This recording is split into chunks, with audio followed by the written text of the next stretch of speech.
May 28th, hard evidence shows how badly the GBC misunderstood and got the May 28th meeting all wrong. Just after this meeting was over, most likely on the very same day or just minutes after, one of the 5 or 6 men who were in that, who attended the meeting with Srila Prabhupada, authored a handwritten official report allegedly documenting their understanding, or more correctly stated, what was obviously their misunderstanding of the answers that Srila Prabhupada gave to the questions the GBC had asked. Originally, I thought it must have been Tamal who wrote this GBC report, and I don't know for sure. So it may still have been him, but on later research, it appears that the most likely person to have written this report was Satsvarup, who was acting as the secretary for the GBC at the time. Also, from looking at the handwriting on the report, and just Tamal's signature, and just the signature of Satsvarup Prabhu, it appears to me, anyway, that it is Satsvarup's handwriting who wrote the report. But I have no training. I've had no training in handwriting analysis. And the only thing I'm basing it on is his signature. So, but he was also the very first of the GBC to sign the report. And surprisingly, Tamal Krishna didn't even sign it at all. But this may be because Tamal Krishna may have been too tied up at the time taking care of Srila Prabhupada, who was very ill. And as he was acting as Srila Prabhupada's personal secretary and assisting him as his personal servant as well. And regardless of who wrote it, this handwritten record became the original official GBC record of that meeting. What this report reveals is just how confoundedly and totally wrong these 5 to 6 men were regarding what they thought Srila Prabhupada had said. In my analysis of the May 28th meeting, I have many times stated that the GBC missed the most vital parts that Srila Prabhupada was making. This report provides hard documented evidence supporting those claims. This report vividly shows us what these men did not hear and how badly they misunderstood what they did hear Srila Prabhupada say. What is most important to understand in our analysis of this issue is that it is these very same glaringly flawed and outrightly wrong handwritten report. It was presented to the entire GBC as the official record as to what Srila Prabhupada's last and final instructions were on this most grave topic. And it was this report that the entire GBC at that time based all of their decisions and views on regarding this issue for many years to come. Only, let's just say 6 men, GBC men, attended this meeting. For them and the remaining members of the GBC, it is this very report that formed the basis of what they thought Srila Prabhupada's system was that he wanted for initiations for after he departs. As I have already documented, prior to the delegation going into Srila Prabhupada's room on May 28th, members of the GBC who were in Vrindavan met and wrote a handwritten list of topics and questions they felt were important to ask Srila Prabhupada in order to learn his final answers on those topics before he departs. The questions appear to be written by the same person who wrote the report after the meeting. And as I said, Satsvarup was acting as the GBC, a secretary to the GBC at the time. So it's most likely it was him who wrote both. On the screen to my right, wait a minute. On the screen to my right, okay. On the screen to my right, and well, that for you, the viewer, is going to be on your left, is a copy of the 2 questions pertaining to this issue. They're highlighted. On the screen to your right, which is my left anyway, is a copy of the handwritten official GBC recorded notes of the May 28th meeting. Note the signatures of the 18 GBC men who were in Vrindavan on May 28th who signed these handwritten GBC minutes. It is a bit peculiar that Tamal Krishna didn't sign this, since he was not only one of the 5 or 6 men who attended the meeting, but he was also actively asking the questions. But as I said, it may be because he was simply too busily occupied and attending to Srila Prabhupada's needs at the time when the other GBC men were signing this. Another signature that was missing was that of Bhavananda, which according to the recording, according to the BBT's archives, they show him as being the 6th person in the meeting. But for some reason, he also didn't sign this report. Maybe he was tied up doing something else when the report was being passed around to be signed. The highlighted section is what the GBC report claims was Srila Prabhupada's response to the questions regarding initiation.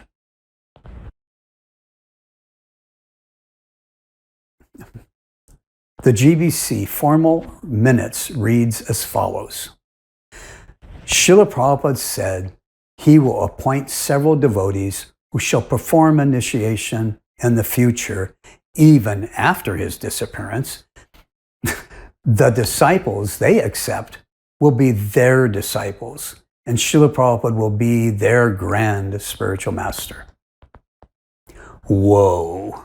Wait a minute. No, not that whoa, not W-H-O-A, meaning to whoa your horses, although that may also apply. No, I meant W-O-E. Yes, that woe is the biblical word woe, like woe unto you, or woe unto me, or really woe unto all of us. This handwritten note is the GBC's original and official record of what they understood or what they thought was Srila Prabhupada's final instructions regarding how he wanted initiations conducted after he departs. This report was signed by 18 of the GBC members who were in Vrindavan, at least 18 of them who were in Vrindavan at the time, indicating their full acceptance and agreement as to the accuracy and the validity of this report. This handwritten statement became the very basis of the GBC's views regarding this issue. It is glaringly obvious that this report is just wrong. It is lacking the most important statements. It is outright misleading. Yet the message stated here in this summary became the very foundation of the multi-guru path that the GBC would take ISKCON down after Srila Prabhupada departed this world. Whoever wrote this report made many grave and serious mistakes and omissions. And really, whoever did write it is nearly single-handedly responsible for causing the GBC to get this whole Ritvik Guru issue wrong and have been taking us down the wrong path. The only good thing this report provides us is that it gives us documented, hard evidence, hard proof, just how badly these men were mistaken and how seriously they totally misunderstood what Srila Prabhupada had said. For the majority of the GBC members who didn't attend the meeting, they had no other information to go on other than this official GBC record for them to know what Srila Prabhupada actually said or what they thought he had actually said. And at the time, they had no reason to question it. They accepted it as being faithful to Srila Prabhupada's wishes and instructions. Thus, the basic ideas expressed in this report became the very foundation of the GBC's long-standing views on this most important issue. This report illustrates the classic analogy that Srila Prabhupada gave, that when adding up a list of numbers, If the first two you add together and you make a mistake, then it doesn't matter if the remaining equation has no other mistakes, the results are going to be wrong. Because this report was wrong, then all of the other decisions and the system that the GBC made that were based on this report, all of it has just been totally wrong. By Krishna's arrangement, however, the meeting was recorded and the audio recording has been preserved so that today we can hear for ourselves the actual conversation. From the transcripts of the recording, we can also read what Srila Prabhupada actually said. So the GBC, this official report was a report for the May 28th meeting. And for years, the GBC report, that official report, was the only hard evidence that the rest of the GBC had for what they thought Srila Prabhupada wanted. By the time the GBC had access to the transcripts, there was dissension growing amongst the devotees, calling their interpretation of this meeting wrong and faulty.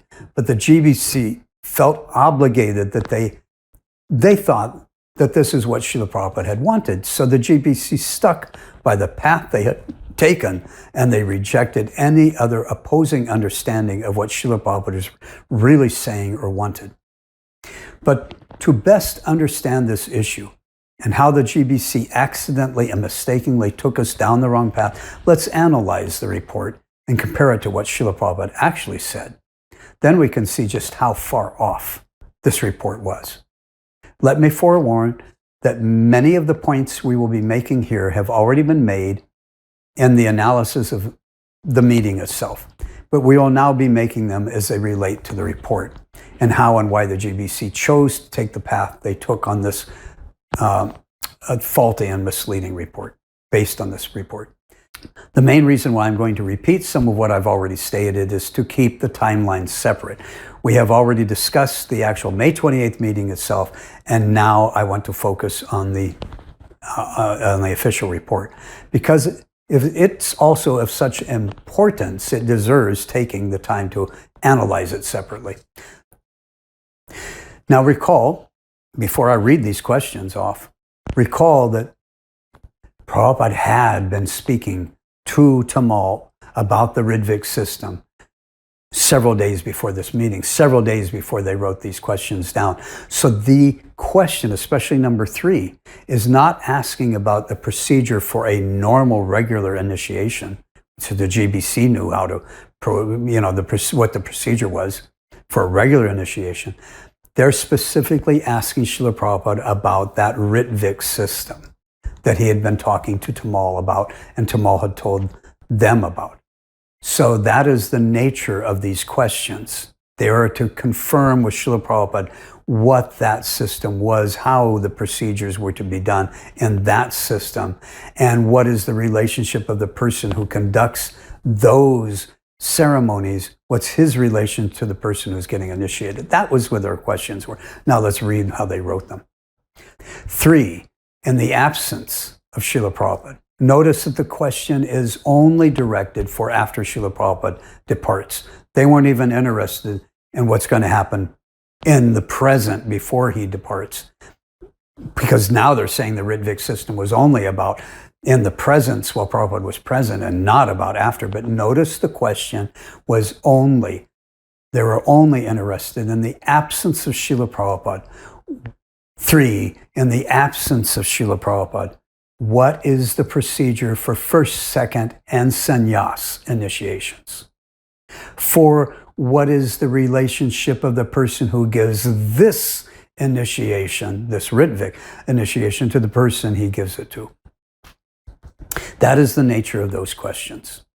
They weren't asking about the present, and the Ridvik system, when Srila Prabhupada answered, was in regards to question number 3, which was specifically in the absence of Srila Prabhupada. Of course, the way Satsvarup changed the questions, when he asked number 3, he used different wording, but the meaning is very close to the same. He asked, then our next question concerns initiations in the future, particularly at that time when you're no longer with us. We want to know how first and second initiation would be conducted. After the meeting, the GBC members were presented with this report. On the screen are the handwritten list of questions related to this topic that were asked of Srila Prabhupada, alongside the handwritten report of what allegedly was Srila Prabhupada's final and settled up answer to those questions. Actually, we'll move it over so they're side by side. Following along as I read the questions, along with the corresponding answers, this report allegedly says that Srila Prabhupada was Srila Prabhupada's response. Keep in mind that this was what the GBC in 1977 was presented with. And this is how they would have understood it. Okay. In the absence of Srila Prabhupada, what is the procedure for first and second? So remember, they didn't, in the report, the list of questions that were to be asked, that's all they had. And in the report, it doesn't say that Satsvarup changed the question. So all that we know is, or all the GBC knew was, that the response to question number 3, they didn't know the question had been changed. All they knew is that these 2 questions were asked, and only these 2 questions, and these were his response to it. They didn't know that there was all these other questions that they kept asking, well, who's disciple and all these different things, So they just thought that these 2 questions were asked and that this was his response to these 2 questions. So they thought the first question was, in the absence of Srila Prabhupada, what is the procedure for first, second, and sannyasa initiations? Answer. Srila Prabhupada said he will appoint several devotees who shall perform initiation in the future, even after his disappearance. Back to the second question, which is number 4 in the list. What is the relationship of the person who gives this initiation to the person he gives it to? Answer. The disciples they accept will be their disciples, and Srila Prabhupada will be their grand spiritual master. You can see how these 2 questions that were asked and then the report seems to correlate, and it looks like the GBC only asked those 2 questions, and those were his 2 responses. But really, is this supposed to have been a faithful representation of what Srila Prabhupada actually said? It's not at all close. Not by a very long shot, not by a wide country mile, not by 1,000 country miles. It's just plain outright, completely lacking and misleading. It misses the most all-important points. So now what we're going to show is that we have the handwritten report, and to the far right is a transcript of this part of the meeting, which displays what Srila Prabhupada actually said. In brackets, I've added some of the words that Tamal and Satsvarup spoke for added clarity. I'll read through it quickly. After this is settled up, I shall recommend some of you to act. Now, this is what Srila Prabhupada was, his reply, what his actual reply was. After this is settled up, I shall recommend some of you to act as officiating acharyas. Tamal Krishna, is that called Ritvik Acharya? Ritvik, yes. Satsvarup, what is the relationship of that person who gives the initiation? And he's Guru.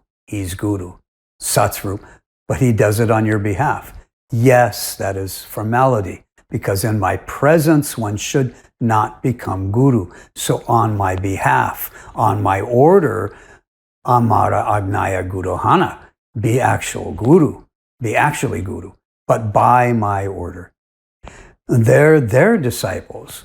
Who will consider? Who? Tamal Krishna. The people who they give diksha to. Whose disciples are they? They're his disciple, who is initiating, his grand disciple. When I order you become guru, he becomes regular guru. That's all. He becomes disciple of my disciple. Now let me read what the GBC report of what it says Srila Prabhupada said. Srila Prabhupada said he will appoint several devotees who shall perform initiation in the future, even after his disappearance. The disciples they accept will be their disciples, and Srila Prabhupada will be their grand spiritual master. To make the transcript of what Srila Prabhupada actually said more or less equal to what the GBC report says he said, I am highlighting in blue text the words that will have to be eliminated. So amazingly, as you can see, these are the most important words and instructions that Srila Prabhupada spoke and that he gave. Now I will simply remove all those words that the report left out. After removing what was left out of the report, and after adding in one line in red that Srila Prabhupada clearly did not speak, we have, I shall recommend some of you to be actually guru, even after my disappearance. They're his disciple, my grand disciple. He becomes regular guru. That's all. He becomes disciple of my disciple. The text in red that I added, even after my disappearance, Satsvarupa, the person who wrote this report, added that they would initiate their own disciples even after his disappearance. Srila Prabhupada didn't say this at all in the meeting. I also note that even after his disappearance implies that these men will also perform regular initiations even before his disappearance. And I would hope that this is not what the author intended to say. I will give the author the benefit of a doubt and assume that what he intended to write was that Srila Prabhupada will select some men who will initiate after his disappearance, removing the word even. The second sentence supposedly would be Srila Prabhupada's answer to the GBC's number 4 question, the second one they asked on this topic. The report says that the disciples they accept will be their disciples. Coming back up on the screen are the words and instructions spoken by Srila Prabhupada that this report totally left out. Here's what this report left out. After this is settled up, act as officiating acharyas.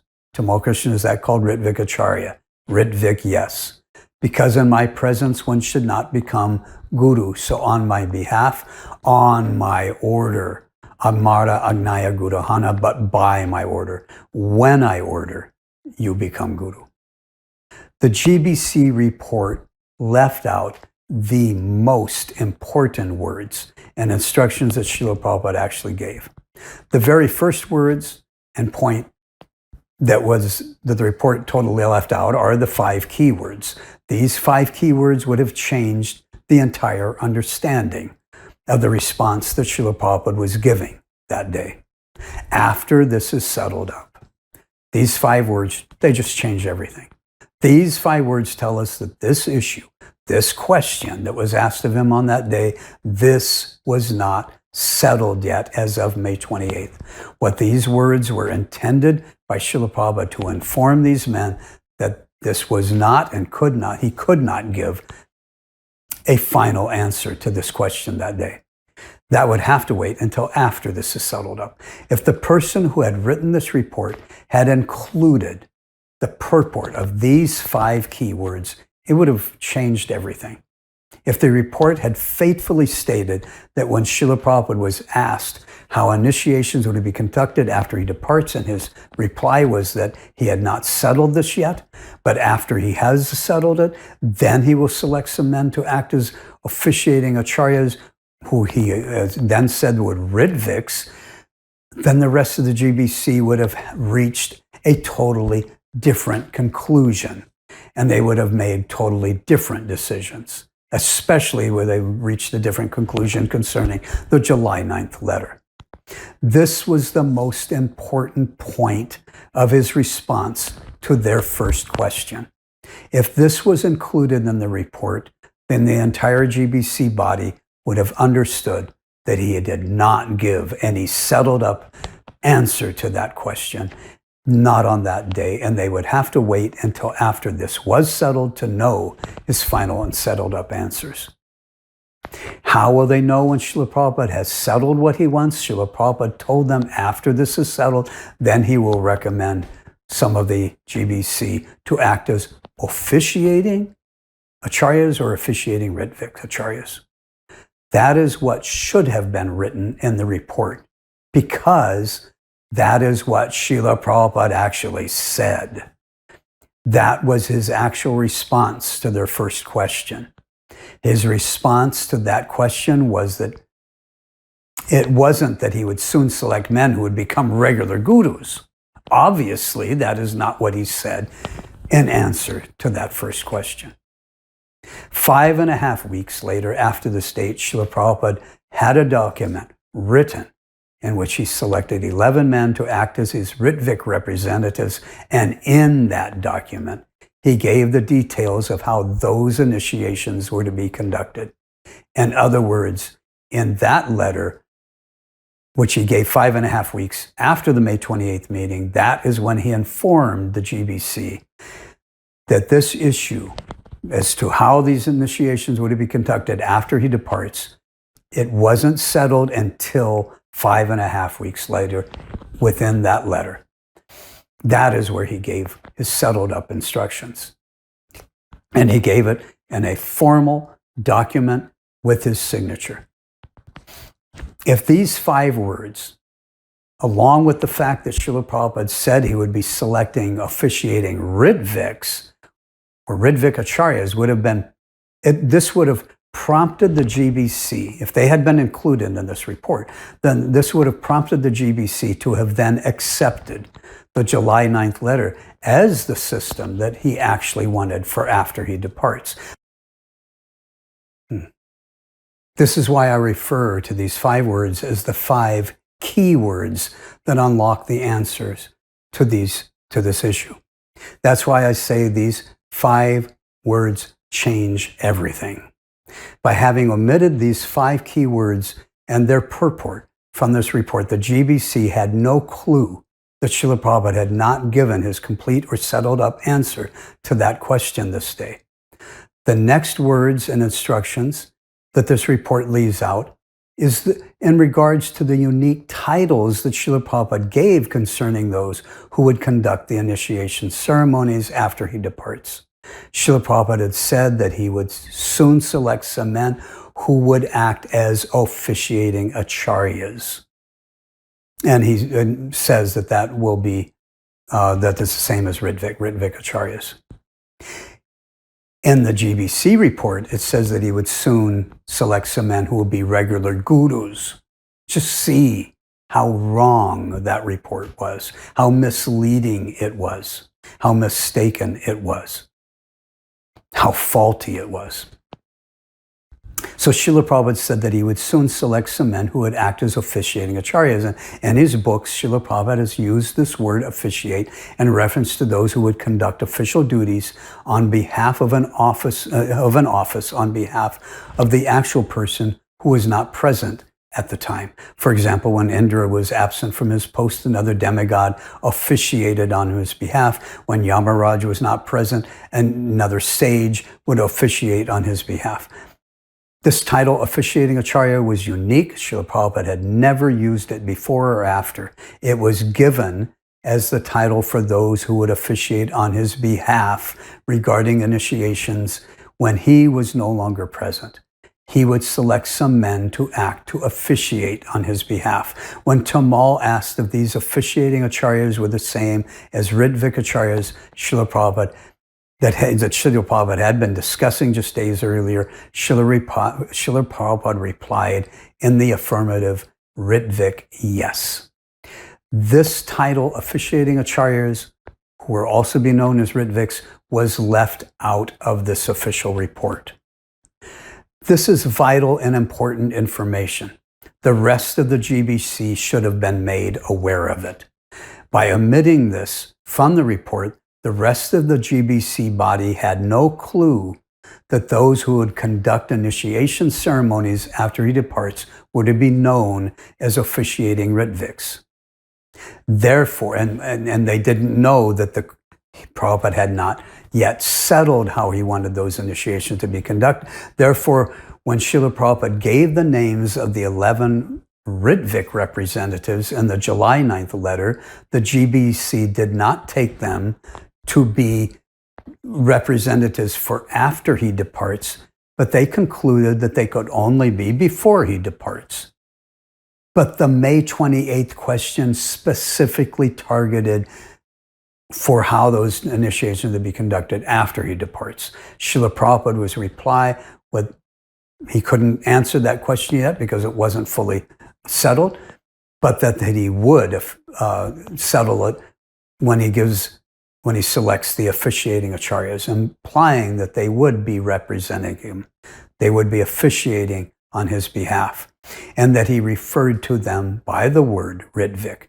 That was most significant. And by omitting this from the report, the GBC was ill-informed. They were misinformed. And therefore, they made all wrong decisions when the July 9th letter came out. Instead of the official report saying that Srila Prabhupada would soon select devotees to act as Ritviks, officiating Ritviks, instead, whoever wrote this report said he would soon select devotees who would perform the initiations and that they would be regular gurus initiating their own disciples. It's just totally wrong. It's totally misleading.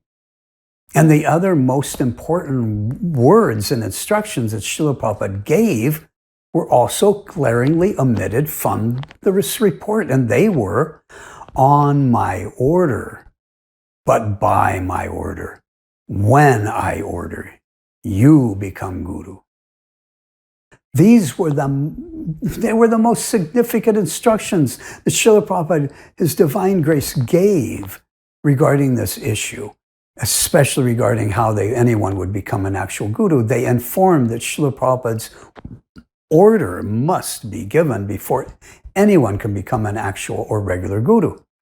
If these vitally important words were properly included in this report, the GBC would have been aware that Srila Prabhupada's order would have to be given before anyone would be taken as an actual guru.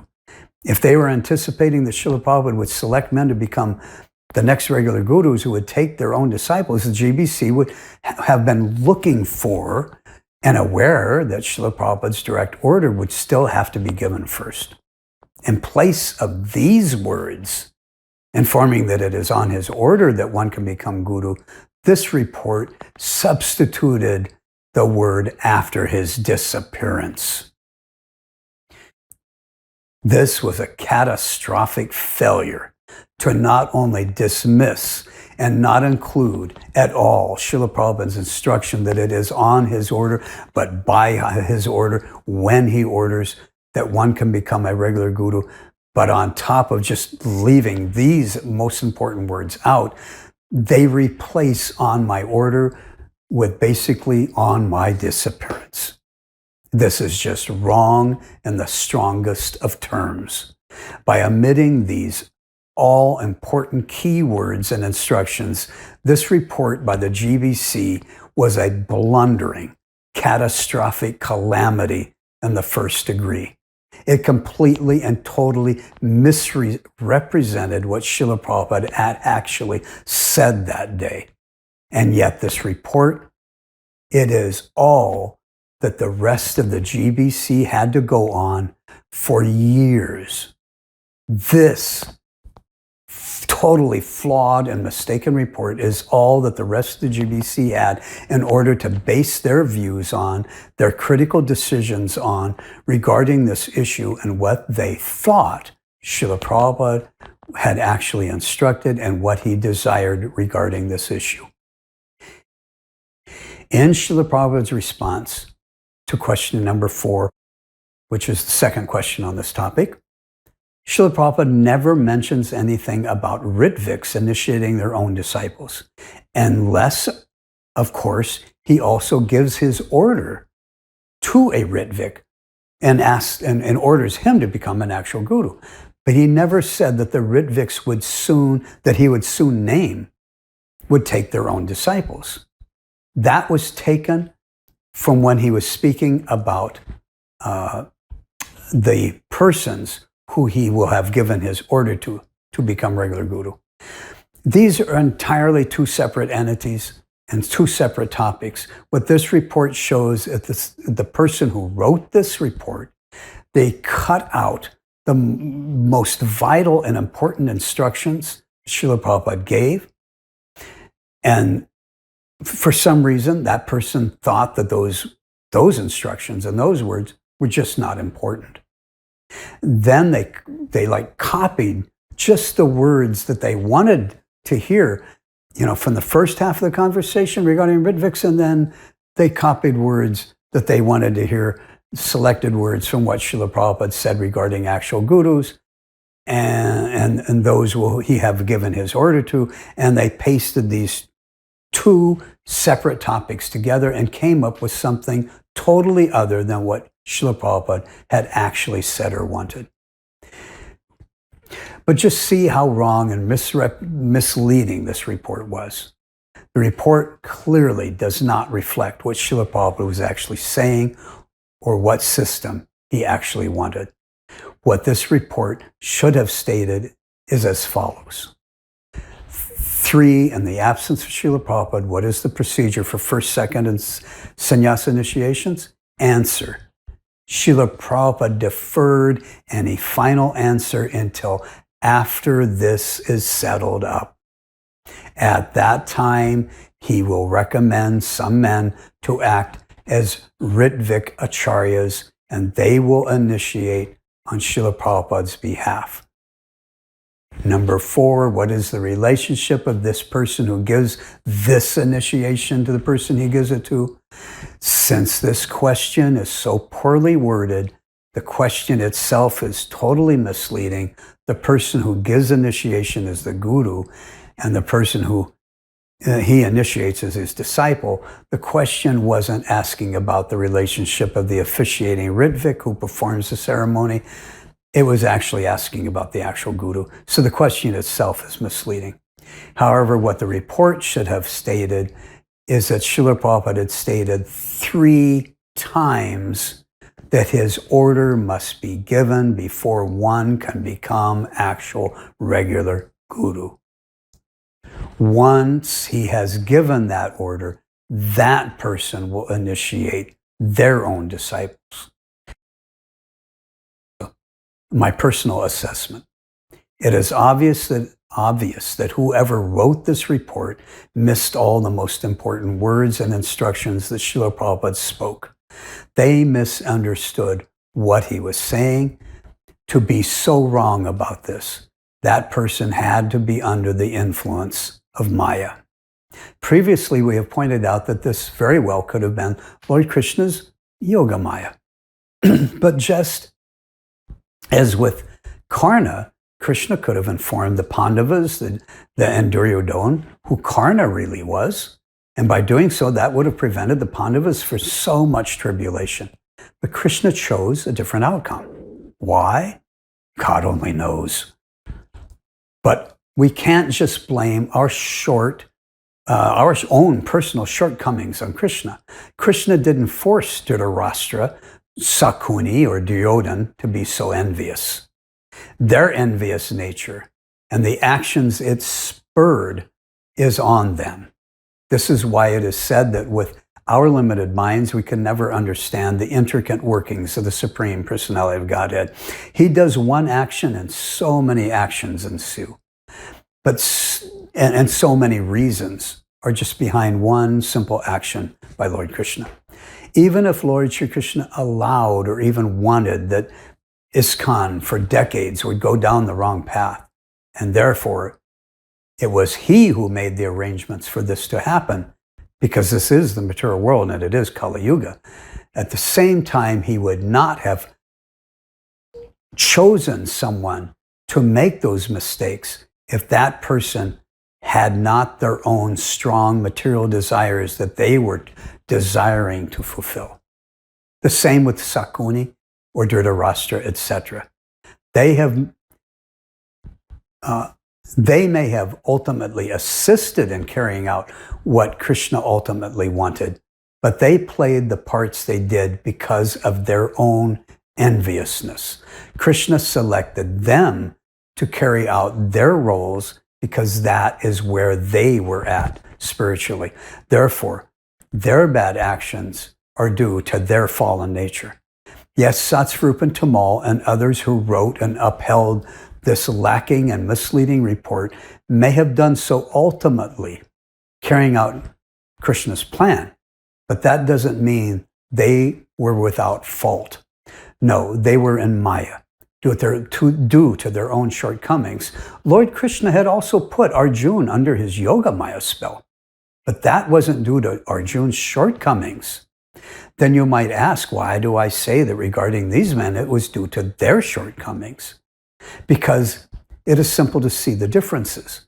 With Arjuna, Krishna only put him under illusion for just a few minutes. While Krishna could speak the Gita and dispel his very temporary illusions immediately. Arjuna was under the influence of Yoga Maya for only a few minutes. And while he was under Yoga Maya's influence, it did not adversely affect anyone else. No one else suffered because of his being placed temporarily under Krishna's Yoga Maya spell. Rather, it was due to his being under this very temporary illusion of Yoga Maya that allowed Krishna to speak his Bhagavad Gita philosophy, which has been to the greatest benefit for all of mankind for this entire age. So Arjuna's being under Yoga Maya for a few minutes resulted in the greatest benefit for all of mankind for this entire age. Only positive results came from his being under this temporary influence of Krishna's internal delusioning potency Yoga Maya. And that is not the case with these men. Due to their being under the influence of Maya, they made huge blunders, which set ISKCON down the wrong path for decades. Their illusion, mistakes, and misunderstandings have adversely affected so many people for so many years. So no, there is no comparison at all between these men's Maha Maya illusions and that of Arjuna's Yoga Maya-induced illusions. The facts that the person who wrote this report and those who heard this completely missed and left out the most important words and instructions that Srila Prabhupada gave is due to those persons having strong mundane desires to want to have become guru, and all for the mundane reasons, namely adoration, prestige, distinction, control, lording it over others. Arjuna was completely and totally devoid of any such desires. It is those very desires that will place one under the influence of Mahamaya. Under such delusional influence, one's hearing, one's memory, one's judgments all begin to reflect what that person desires to hear, what they want to remember and want to think. It appears that this is what took place with the person who wrote this report and those who were there and signed off on it, including Tamal, who was there, but actually he didn't sign off on the report. I do fully accept that the person who wrote this went into this meeting with the honest, sincere desire to find out what Srila Prabhupada's final answers were. And I accept that they wanted to report it as he said it, as what they thought he really wanted. I don't go along with the idea that any of the GBC at that time wanted to purposefully hijack Srila Prabhupada's mission and wanted to intentionally mislead everyone on purpose just so that they could become guru. At least not at this time on May 28th. However, because they did want that, they had that strong desire, they made mistakes and they misunderstood and they produced a totally misleading, completely wrong report. And then later, after Srila Prabhupada selected the 11 men who he selected as Ritviks, But these men mistakenly thought that they were to become regular gurus after Prabhupada departs. Then this idea of becoming the next successor guru in our disciplic line, it got to these men's heads because they already had strong desires for adoration, strong desires to want to lord it over others. So after that, then some of them began to take actions to make sure that this was the path that the other GBC men accepted, and took deliberate actions to start misleading others. But that came about later. And that was still based on this faulty report. Here on May 28th, these men entered into this meeting wanting to learn of and faithfully report what Srila Prabhupada had said. And with such good intent in mind, how could the person who wrote this make such glaring omissions and reach such wrong conclusions? Wrong conclusions. Because underlying that pure desire was that strong desire to want to lord it over others, to want to become adored and become the next main acharya. These desires influenced this person, and Tamal included, so that they only heard and remembered what they wanted to hear and remember. As I have previously stated, it appears that the author of this report was most likely Satsvarup Goswami. In the 1970s, when Srila Prabhupada was still present, I saw him many times when he came to the LA temple. Most likely, he will remember who I am, and I obviously know who he was. But I never served directly under him or with him on any project, so I have no direct and personal experiences with him, either good or bad.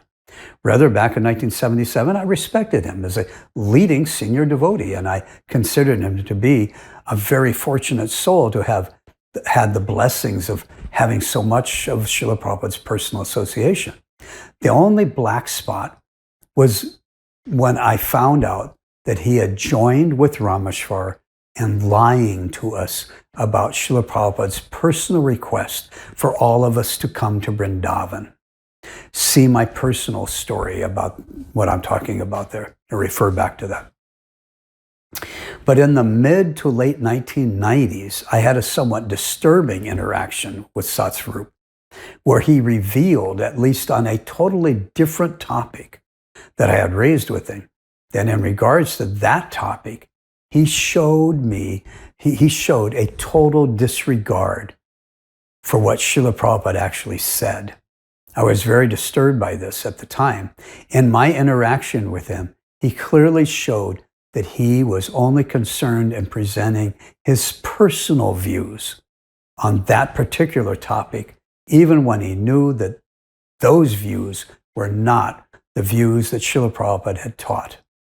And that he was willing to do this to the point of making a misleading claim in one of his books where he stated that his, Satsvarup's, opposing view was actually Srila Prabhupada's view, when he knew that it wasn't. As I said, this was in regard to a totally different topic. That topic is one in which a number of people, including many of Prabhupada's followers, consider controversial. But just because it is a controversial topic doesn't mean that it's okay to lie to others and tell them that Srila Prabhupada was against that topic, when in reality that person knows that Srila Prabhupada wasn't. This clearly showed to me how far Satsvarup was willing to go to push his own personal agenda and his own views over and above those of Srila Prabhupada. As I said, it was a totally different topic, and that many see that topic as controversial. So I have made a separate ancillary note.